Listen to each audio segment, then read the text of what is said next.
The fourth deadly sin is idolizing OEE. Creating unrealistic OEE goals can undermine your efforts to improve.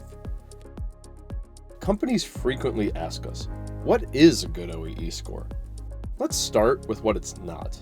It's not an arbitrary number like the frequently cited 85% world-class OEE, and it's not the OEE score of other companies, even if they're in your industry.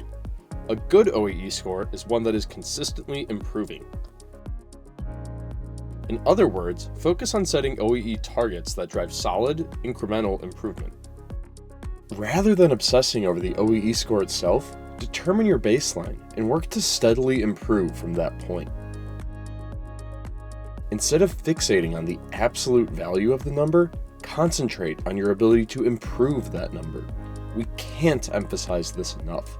It's about percentage improved, not percentage achieved.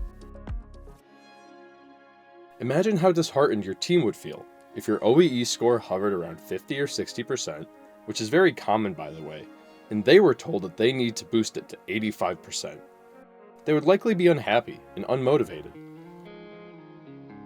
What if, instead, their goal was based on achieving a series of small incremental improvements that keep them on a positive trajectory? This is much more achievable and much more motivating. It creates an environment where your team can repeatedly achieve wins. We recommend that you accurately determine your OEE baseline for each process and then set targets that drive meaningful, incremental improvement. Each incremental step should fall within your team's stretch zone. In other words, the target should be a bit uncomfortable, but not so much as to cause panic.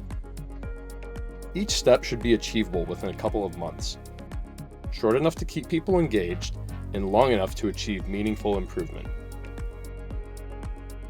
Rather than idolizing an arbitrary OEE score, focus on consistent, incremental stretch targets. Now that we're creating realistic improvement targets, have we learned all there is to know about OEE mistakes? Nope, we still have one more deadly sin to go.